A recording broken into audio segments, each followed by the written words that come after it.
It was late Sunday evening, and the house felt strangely still, the kind of quiet where you can hear the fridge humming and the clock ticking in the hall. Then I heard the front door click open, and there was Mark, suitcase trailing behind him, flashing that tired but charming smile he always wore after a long business trip. He looked rumpled, worn out, like a man who'd been trapped in endless meetings. He kissed my cheek and started telling me how exhausting it all had been, how he could barely keep his eyes open. I laughed softly, relieved to have him back, ready for his usual little stories from the road. We headed to the bedroom together, chatting as I unzipped his suitcase. Out came neatly folded shirts. Mark had never been this tidy before I met him. Then his toiletries, a paperback with the corner turned down, a crumpled city map. My hand reached in again and brushed against something silky. I pulled it out slowly, and my heart stopped. A lacy bra. Black. Delicate. Not mine. Not even close to my size. My mind scrambled for a logical explanation, but my stomach dropped before I could find one. Trying to keep my voice steady, I held it up. "Whose is this?" I asked. Mark's laugh came a little too fast, a little too light. "Oh, must have been a laundry mix-up at the hotel," he said, like it was nothing. I watched him for a beat longer than usual, searching his face for even the tiniest crack. He smiled, but something between us shifted right then. Something I couldn't name yet, but I could feel it in my bones. I slipped the bra back into the suitcase, pretending to brush it off the way he wanted me to. But my mind was already replaying the moment over and over, like a record stuck on the same scratch. A laundry mix-up? Sure. Maybe if it had been a plain white t-shirt or a pair of socks. But this? This was intimate. This was chosen. And I couldn't shake the image of someone else's hands folding it, someone else's body wearing it. I smiled faintly, nodding along to whatever story Mark was spinning, but I wasn't really listening anymore. He went on about his meetings, the long hours, the networking dinners that ran late into the night.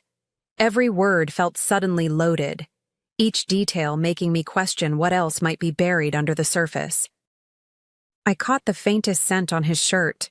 Sweet, floral, not my perfume. It clung to him in a way that didn't feel accidental. My chest tightened, but I kept my tone light, tossing in the occasional, "Oh, really?" so he wouldn't see how my thoughts were unraveling.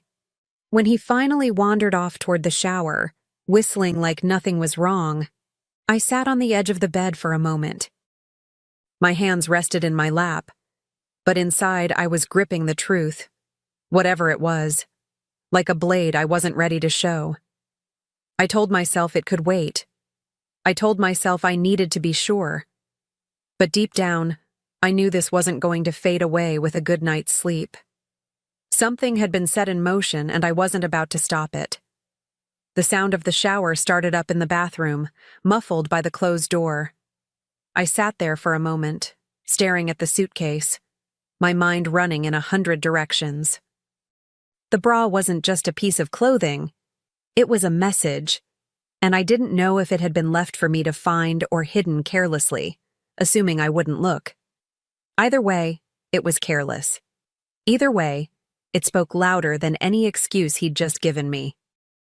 I started unpacking the rest of his things, more for the motion than for necessity. Each item felt heavier than it should have, like it was carrying a secret with it. I thought about all the years we'd been together, the trust I'd built in him brick by brick, and how one moment, a scrap of lace, had cracked the foundation in ways I couldn't yet measure. I didn't feel rage. Not yet. What I felt was sharper, colder, the beginning of clarity. When he finally came out, hair damp and smelling of soap, he smiled at me like nothing in the world was wrong. I smiled back, tucking away the storm in my chest. This wasn't the time. Not tonight. I knew that if I waited, if I listened and watched, I'd find the truth on my own terms. And when I did, I wouldn't just confront him. I'd make sure he regretted underestimating me.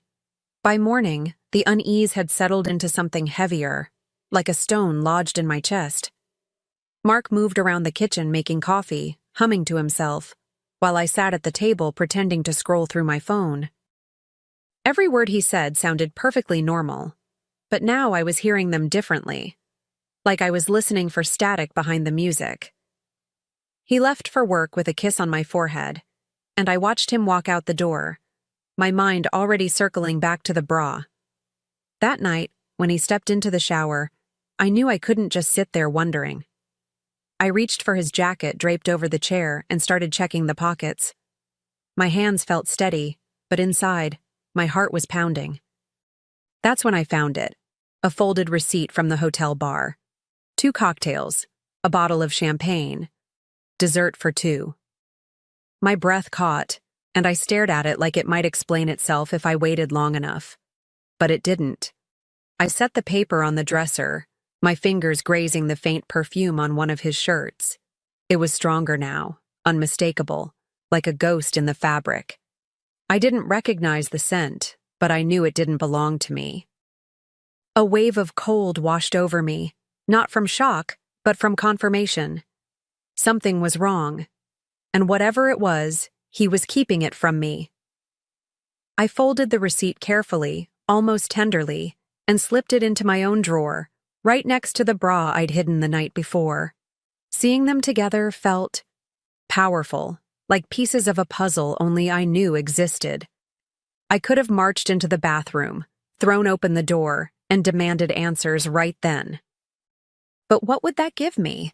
A lie? Maybe 2, wrapped in the same careless charm he always used to smooth things over. No, if I was going to confront him, I needed more than suspicion. I needed undeniable proof. When he came out of the shower, steam curling around him, he started talking about some funny thing that happened at work. I nodded and smiled, pretending to listen, every muscle in my face holding its place like I was made of porcelain. Inside, though, something had shifted. The balance of power between us had tilted, and he didn't even notice. He thought I was in the same place I'd been yesterday, trusting, unguarded. He couldn't have been more wrong. That night, lying beside him in bed, I stared at the ceiling while his breathing slowed into sleep. My mind was already planning, mapping out the next steps. I'd watch. I'd wait. And when I moved, it wouldn't be out of impulse. It would be calculated. I wanted him caught so completely that not even his best story could save him. The next morning, I woke before him, just lying there, studying his face in the dim light. He looked peaceful, almost boyish, like someone who didn't have a care in the world. It was strange, seeing him like that while knowing what I knew. I wondered if he felt any flicker of guilt at all, or if the lies came so naturally now that they didn't even register. He stirred, smiled, and kissed my cheek before heading for the shower, and I realized he had no idea the ground beneath him was shifting. As soon as the water started running, I got up and opened my drawer again. The bra. The receipt. I ran my fingers over them, memorizing their presence like a secret I could feel under my skin. These weren't just random objects anymore. They were evidence, seeds of a truth that would, sooner or later, sprout into something undeniable. I wasn't afraid of what I'd find next. I was ready for it. By the time he stepped out of the bathroom, towel around his waist, I was smiling, offering him coffee like everything was fine. And it was fine. For now. Because the longer I stayed quiet, the more space I had to listen, to observe, to catch the little cracks in his stories. Something told me the next slip-up was coming. And when it did, I'd be ready to catch it before it hit the floor. It happened on a Tuesday morning, the kind of quiet, ordinary start to the day where nothing feels like it's about to change. Mark was in the shower, steam already fogging up the bathroom mirror, when I reached for his phone on the nightstand. My excuse was ready if he caught me. Just checking the time. But my heart was pounding so loudly it felt like it could give me away.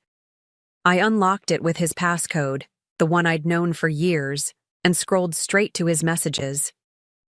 One contact stood out immediately. The name was male, but the tone of the texts was not. Flirtatious, teasing, dripping with the kind of intimacy you don't fake. I scrolled further, my stomach tightening with every line. The words were explicit, private in a way that made me feel like an intruder, except I had every right to be there. Then I saw it, a photo of the bra, the same one sitting in my drawer. My hands went cold.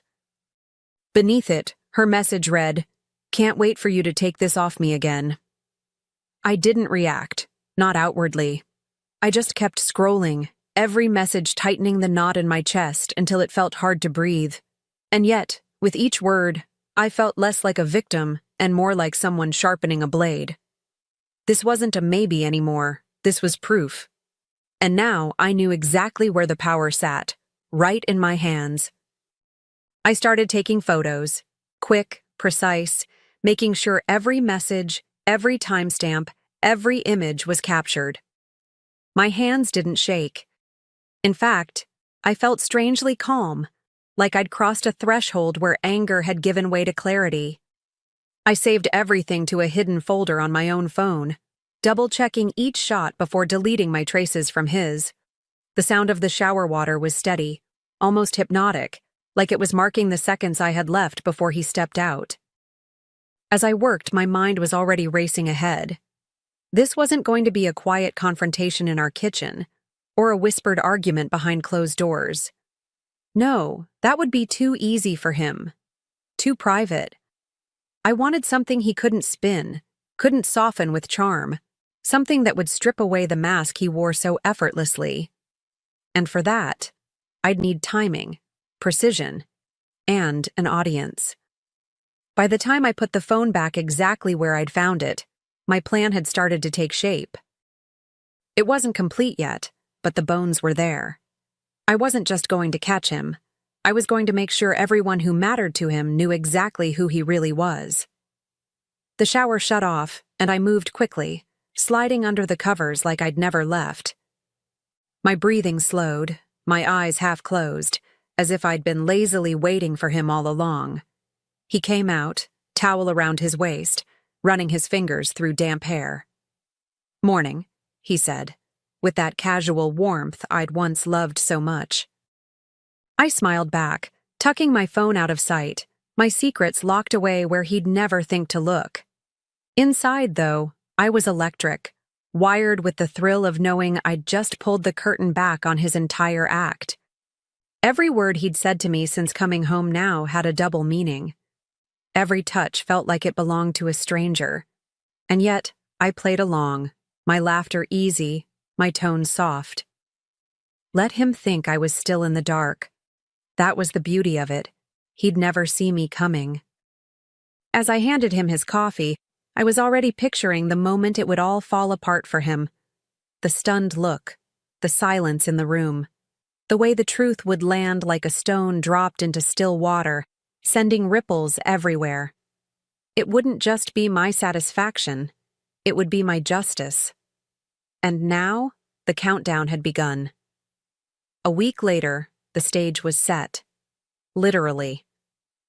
I'd planned it down to the smallest detail, right down to the flowers on the table and the perfect wine to serve. I called it a welcome back dinner for Mark, a sweet little gathering so friends and family could hear about his trip. He thought it was my way of celebrating him, of making up for the time apart. And that was exactly what I wanted him to believe. That evening, the living room buzzed with voices and clinking glasses. His mother was there, his sister, 2 of his closest friends, and a few of mine. Mark was in his element, laughing, telling stories about late-night meetings and city views, looking every bit the devoted husband and hardworking man. I watched him, my smile fixed in place, my heart steady. I'd learned something over the past week. Power feels a lot like patience.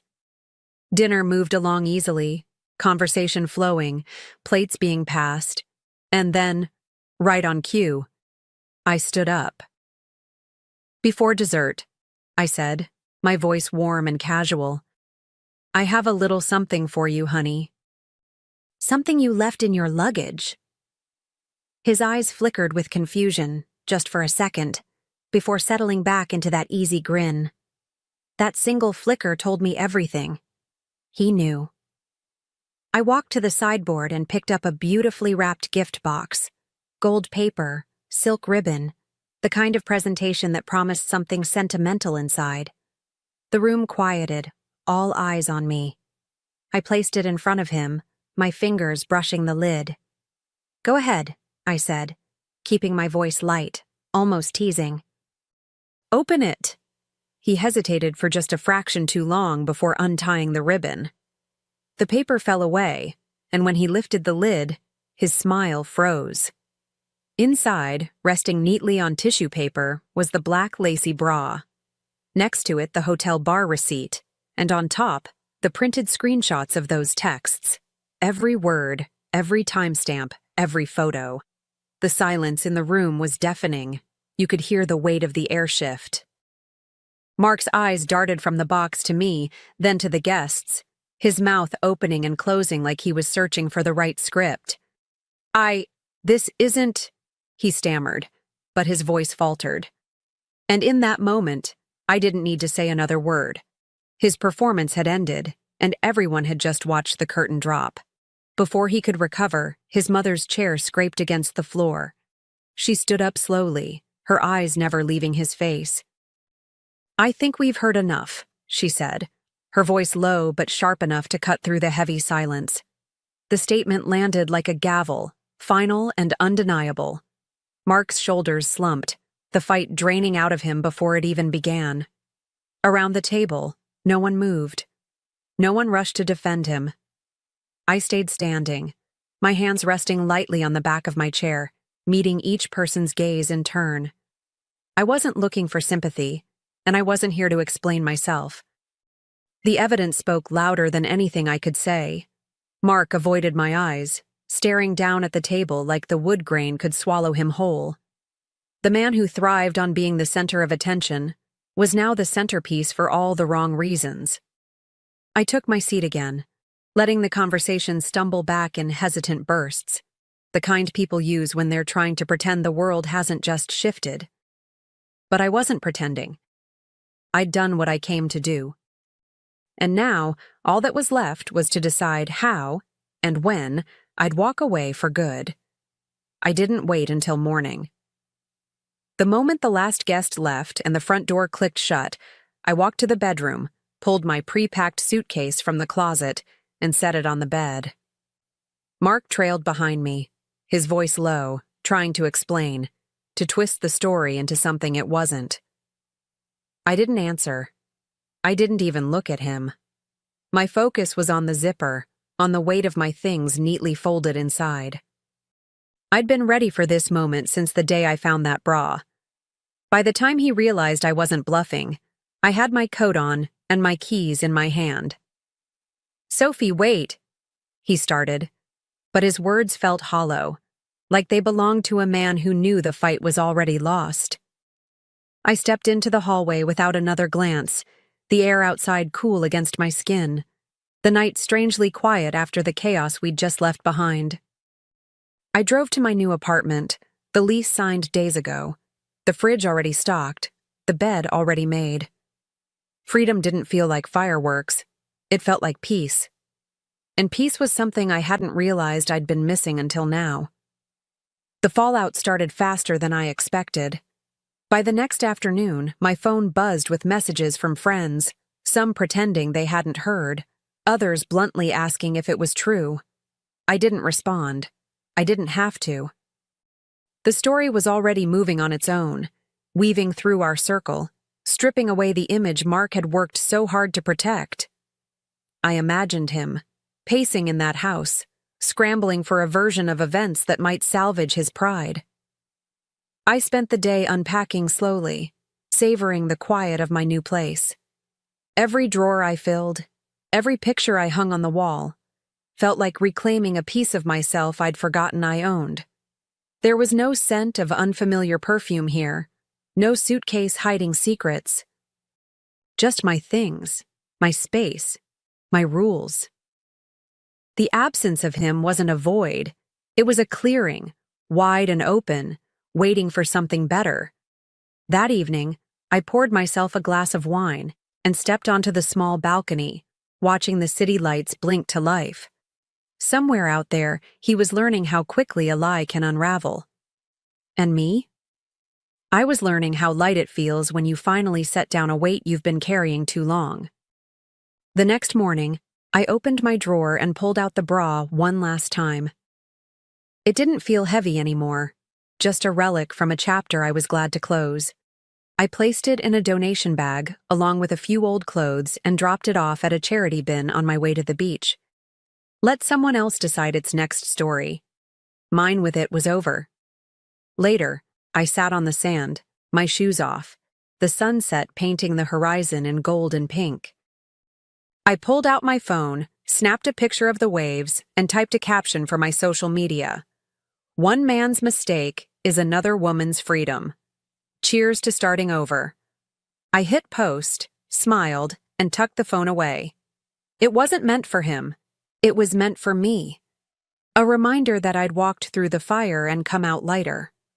As the tide crept closer, I closed my eyes and breathed in the salt air. For the first time in years, I didn't feel the need to look over my shoulder or question the truth in someone's voice. I was alone, yes, but I was free. And freedom, I realized, was the most beautiful thing I could ever wear. "You're just dead weight," Victoria said with a smirk as she strolled around my desk. "We're cutting costs, and frankly, your position is unnecessary." The office fell silent. 20 co-workers froze over their keyboards, pretending not to watch as our CEO publicly dismantled my 3 years at Montgomery Pharmaceuticals. "You barely contribute in meetings," she continued, voice carrying across the open floor plan. "You question processes that have worked for years. Your reports are consistently late." None of that was true, but I maintained my composure, hands folded calmly in my lap. "You have until the end of the day to clear out your desk. HR has your paperwork." Victoria's heels clicked triumphantly as she walked away, not bothering to lower her voice as she added, "Some people just don't understand what it takes to succeed in this industry." I smiled and responded simply, "Fine, fire me."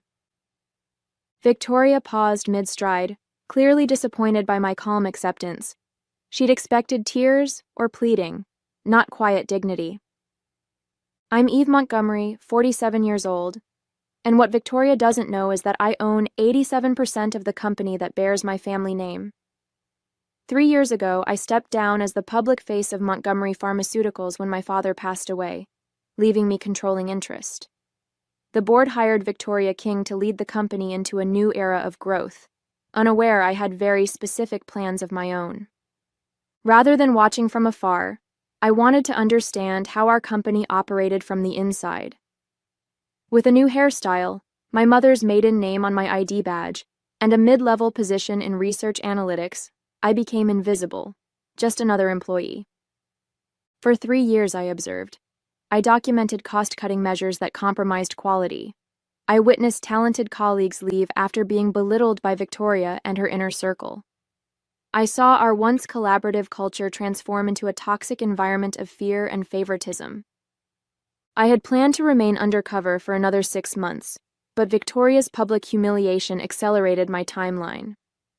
The shareholders' meeting tomorrow would now serve a different purpose than the quarterly update Victoria was expecting. As I packed my desk, I noticed Alan from legal watching me with a concerned expression. Alan had worked for Montgomery since before I was born, and was one of 3 people who knew my true identity. "Everything all right?" he asked quietly, glancing toward Victoria's office. "It will be," I assured him. His brow furrowed as he leaned closer. "She's making bigger moves than you know. The termination list for tomorrow's meeting." He hesitated. "It's extensive. Entire departments." I felt my shoulders tense. This was worse than I had anticipated. Victoria wasn't just changing our culture.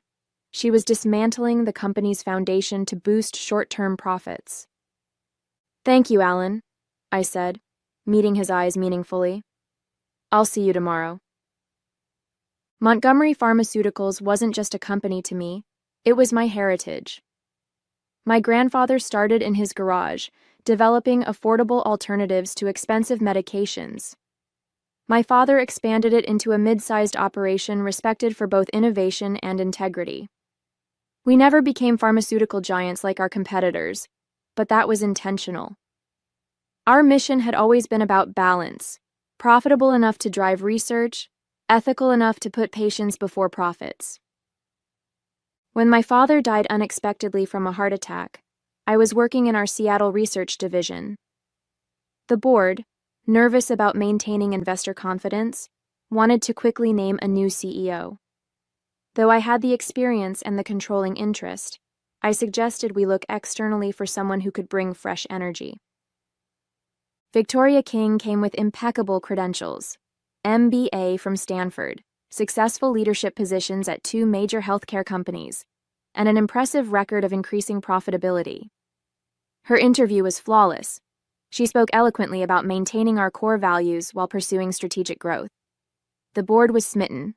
I was cautiously optimistic. My decision to work anonymously within the company was unorthodox but necessary. I needed unfiltered truth, not the polished reports that reached executive levels. I created a new identity as Eve Daniels, leveraging my background in pharmaceutical research to secure a position analyzing efficiency in our development pipeline. The first year under Victoria showed promising results. Profits increased by 18%, and we expanded into 2 new therapeutic areas. From my position, however, I noticed concerning trends. Research budgets were quietly being reduced. Long-time employees were being replaced with contractors. Quality control measures were streamlined to the point of risk. In meetings, Victoria presented herself as a visionary leader. She had charisma, intelligence, and an uncanny ability to make difficult decisions sound necessary and forward-thinking. She spoke about strategic realignment and operational efficiency, while systematically undermining everything that made Montgomery special. I tried addressing concerns through proper channels. As Eve Daniels, I submitted reports highlighting potential quality issues. I spoke up in departmental meetings. I proposed alternative approaches that wouldn't compromise our standards. Victoria consistently dismissed these efforts, eventually labeling me a negative influence in my performance review. Initially, I respected Victoria's ambition and drive, believing she genuinely wanted to make Montgomery better, just with a different approach than our families. But watching her operate day to day revealed her true priorities: short-term profits, personal advancement, and control. The day before my termination, I overheard Victoria speaking to our CFO in the break room. Once we streamline these departments and move production offshore, we'll be perfectly positioned for the Axiom merger, she said. My bonus will be astronomical. Merger? This was the first I'd heard of any merger plans. Plans that would require board and shareholder approval. Plans that would require my approval. The morning after my termination, I arrived at my apartment's lobby to find Diane from Human Resources waiting for me. Her anxious expression suggested this wasn't a friendly visit. Ms. Daniels, she began nervously, I have your separation agreement. She handed me a thick envelope. Ms. King asked me to personally ensure you understand the confidentiality clauses.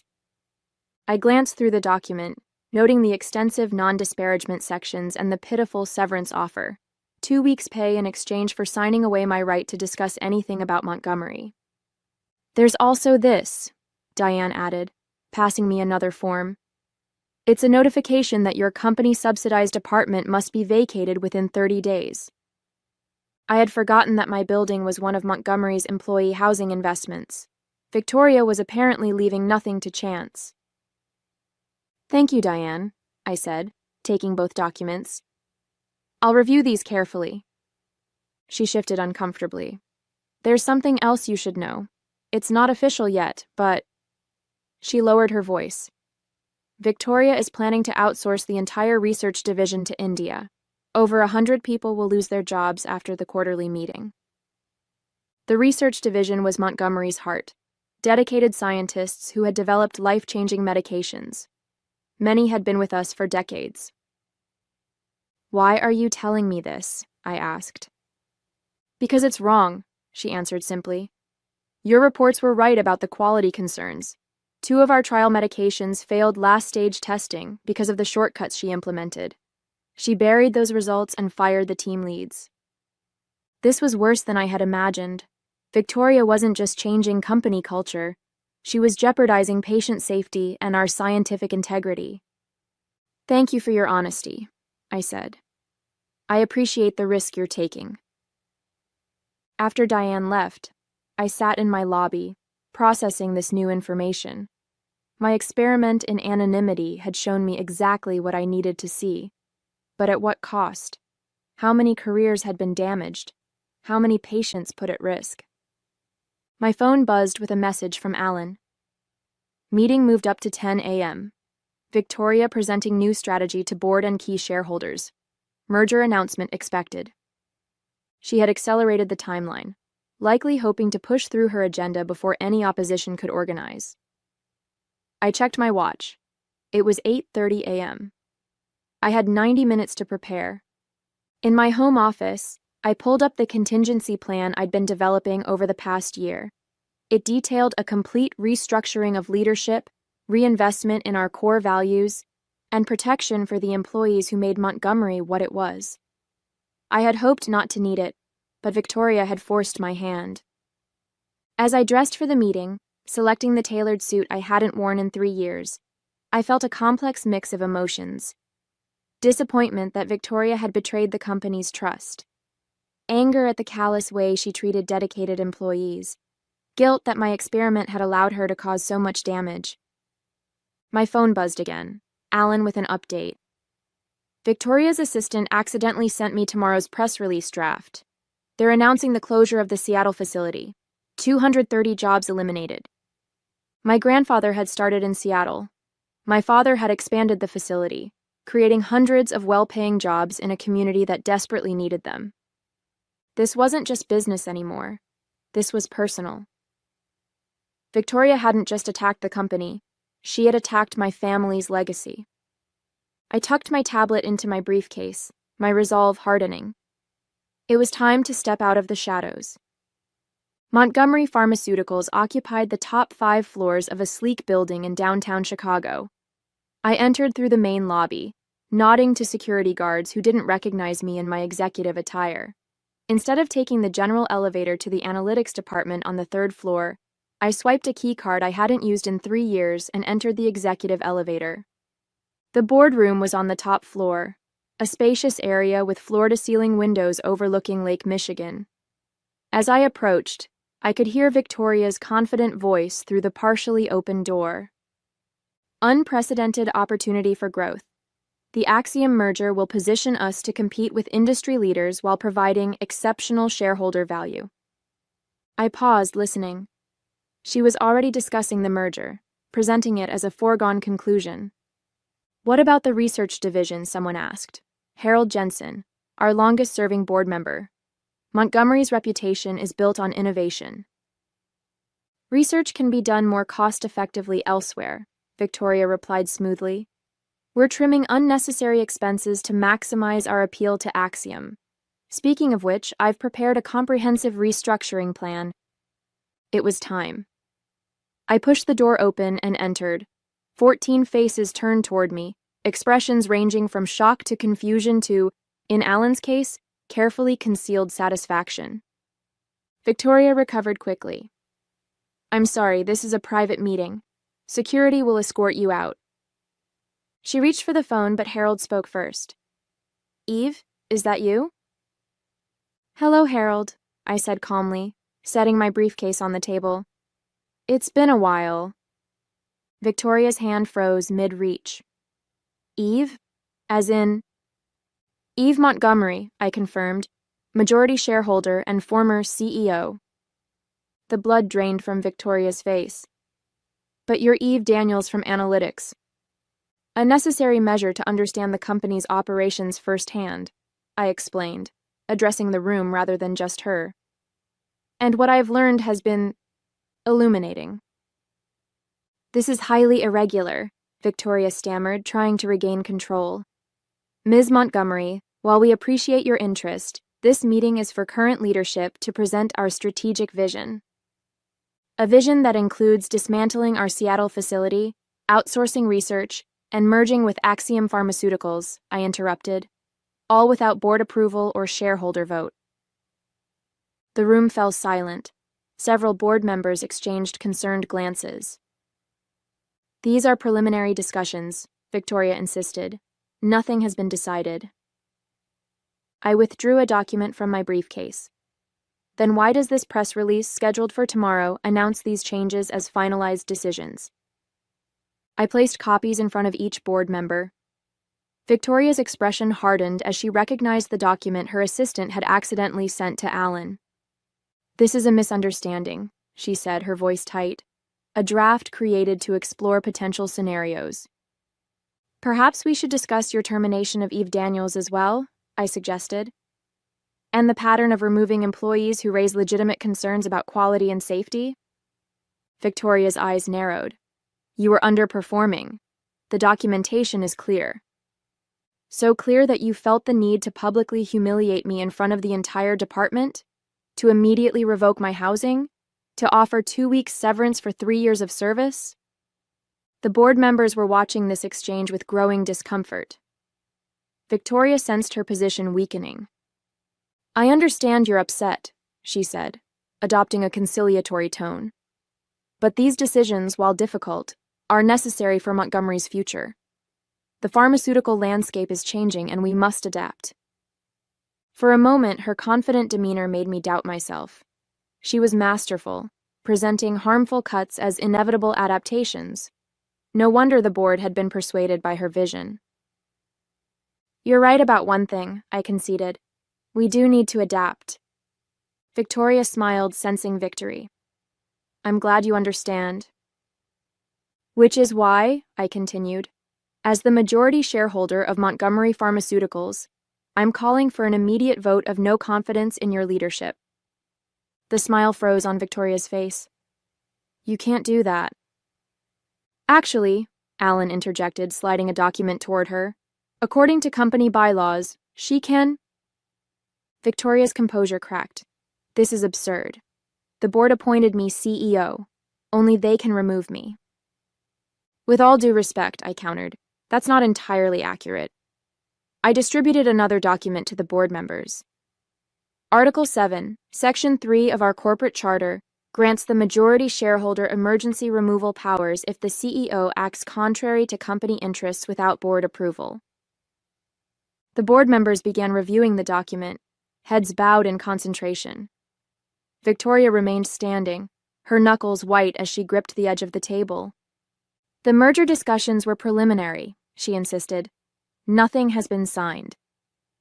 But you've already taken concrete actions, I pointed out. You've terminated employees, compromised quality protocols, and prepared public announcements, all without proper authorization. Harold Jensen cleared his throat. Eve is correct about the charter provisions. However, we should discuss these accusations thoroughly before taking any action. I nodded.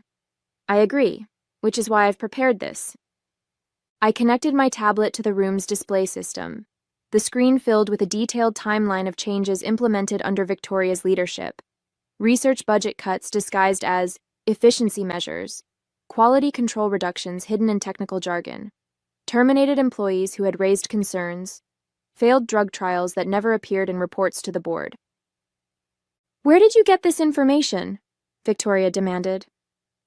I worked in the company for 3 years, documenting everything, I replied. But what truly concerns me is this. I switched to the next screen. A financial analysis showing how these changes, while boosting short-term profits, had created substantial long-term risks. Pending lawsuits from patients experiencing side effects from hastily developed drugs, potential FDA violations that could result in massive fines, and the imminent loss of our most experienced researchers. The board members looked increasingly troubled. Victoria must have sensed the mood shifting because she abruptly changed tactics. Even if there were some procedural oversights, she argued, the results speak for themselves. Profits are up 42% since I took over. Our stock has nearly doubled. At what cost? I challenged. Our reputation for quality? The safety of our patients? The institutional knowledge of employees who built this company? Business requires tough decisions, Victoria said dismissively. Your father understood that, even if you don't. The mention of my father ignited something inside me. My father understood that Montgomery's success was built on integrity and innovation, not cutting corners for quick profits. Victoria smirked.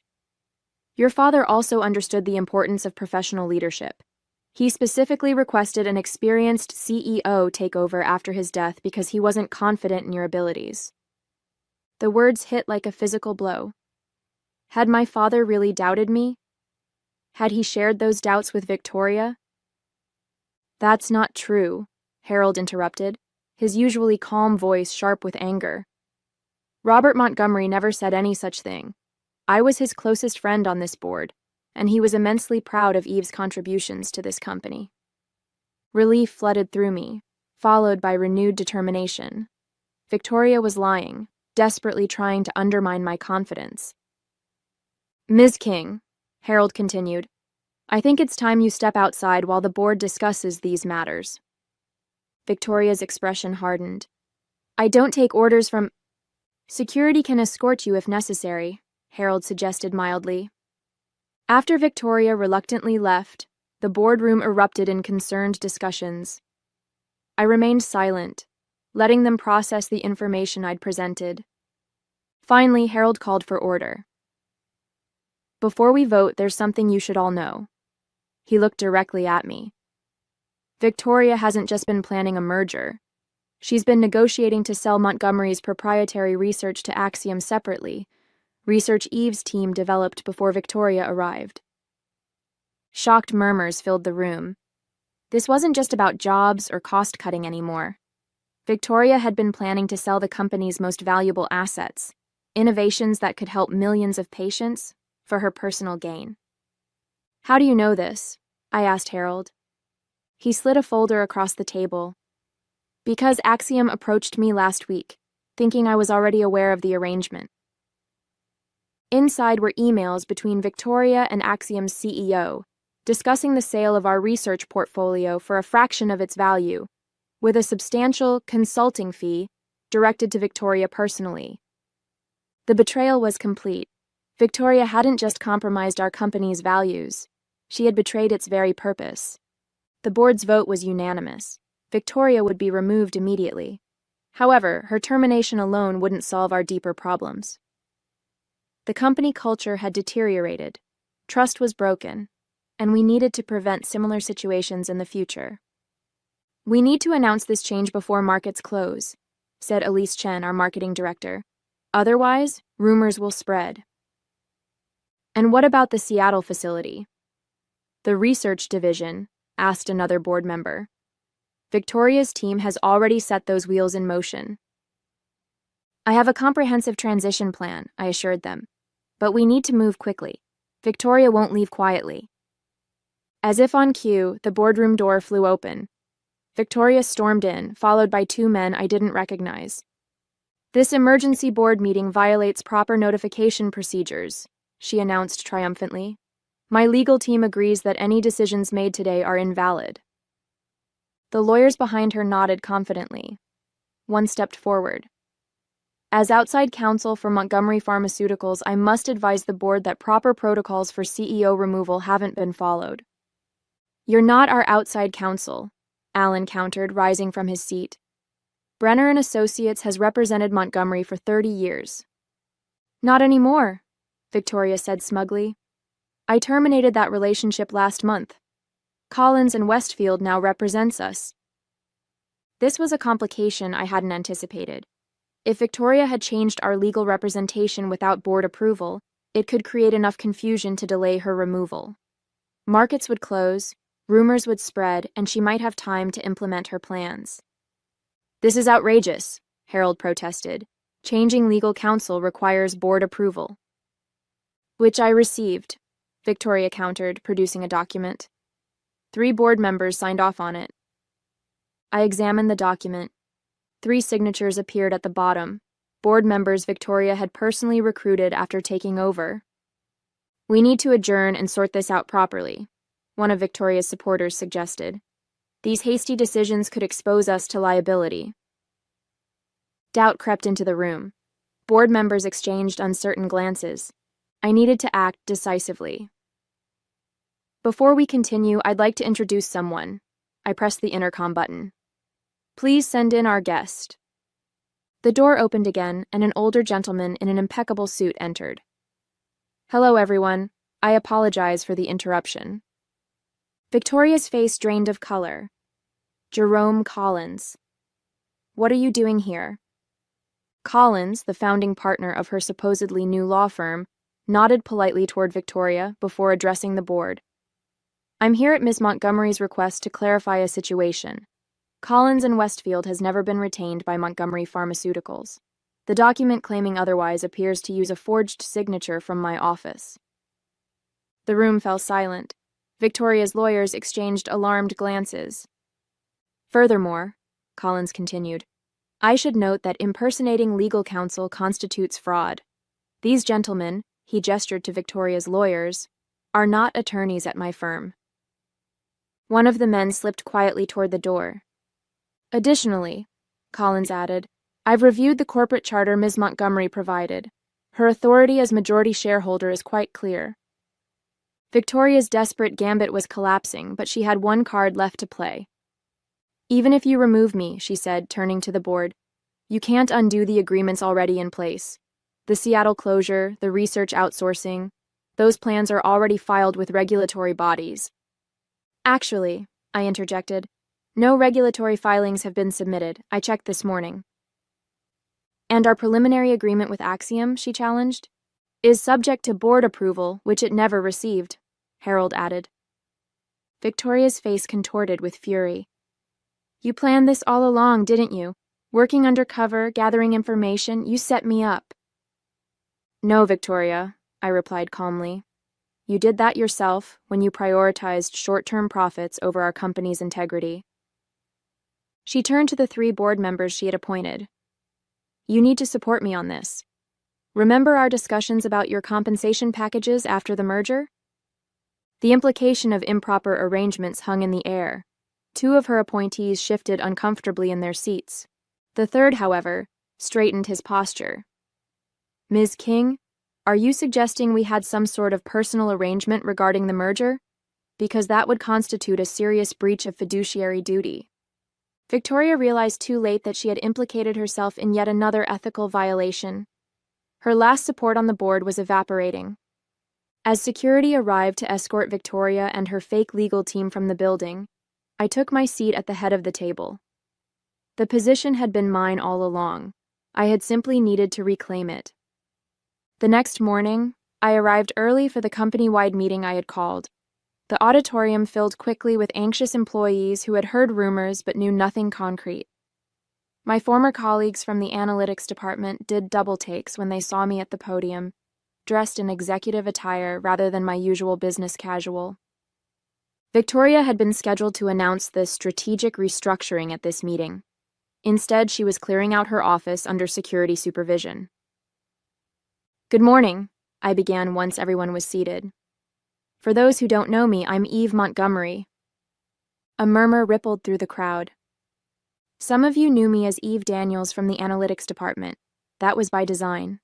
For the past 3 years, I've worked alongside you, experiencing firsthand the changes in our company culture and operations." I outlined briefly what had transpired: Victoria's removal, the canceled merger, the saved jobs. With each revelation, the tension in the room gradually transformed into cautious relief. "Yesterday, Victoria King fired me, calling me dead weight. Today, I want to address what makes someone valuable to Montgomery Pharmaceuticals." I clicked to the first slide of my presentation. Photos of employees from every department, from research scientists to maintenance staff. Value isn't determined by title or salary. It's measured by integrity, dedication, and commitment to our mission, creating affordable, effective medications that improve lives. I continued through my restructuring plan. not the one Victoria had envisioned, but one that reinforced our core values while adapting to market realities. No mass layoffs, no quality compromises, no abandoned research projects. Additionally, we're implementing a new board position specifically representing employee interests, ensuring your voices are heard at the highest level. As I spoke, I noticed my former supervisor from analytics wiping away tears. Nearby, researchers who had feared for their jobs were smiling with renewed hope. Finally, I concluded, I want to acknowledge the toxic leadership environment many of you have endured. That ends today. The auditorium erupted in applause, hesitant at first, then building to a thunderous affirmation. After the meeting, Victoria stood in the lobby, security guards flanking her as she waited for her car. She'd been permitted to collect personal belongings, but nothing else. No files, no company data, no proprietary information. I approached her, maintaining a professional distance. "You won't succeed," she said, bitterness evident in her voice. "The market is changing. Your father's approach is outdated. Montgomery will be obsolete within 5 years." "Perhaps," I acknowledged, "but we'll be obsolete with our integrity intact." Victoria laughed coldly. "Integrity doesn't pay shareholders." "Actually, sustainable growth based on quality products and ethical practices pays shareholders quite well," I countered. "It just requires patience and vision beyond quarterly reports." Her car arrived, but before leaving, she turned back. "You know, I almost feel sorry for you. You could have learned something from me." "I did learn from you, Victoria," I replied. "I learned exactly how I don't want to lead." She departed without another word, her defeat complete. The company she had tried to dismantle would now thrive without her, strengthened by the very values she had tried to eliminate. Back in my office, my father's old office, which Victoria had redecorated in cold modern minimalism, I found Alan waiting with a bottle of champagne. "Congratulations," he said, pouring 2 glasses. "Your father would be proud." "I hope so," I replied, accepting the glass. "There's still so much to fix." Alan smiled. "But now you have an entire company eager to help you do it." He was right. The real work was just beginning, but for the first time in years, Montgomery Pharmaceuticals was united by a common purpose again. On my desk sat a framed photo of my father that Victoria had removed. Next to it, I placed a new one, a candid shot from the company picnic last summer, showing me with my analytics team, laughing and unaware of the camera. Both images represented parts of my identity: Montgomery the legacy and Eve the colleague. Together, they would guide the company forward. "To new beginnings," I toasted.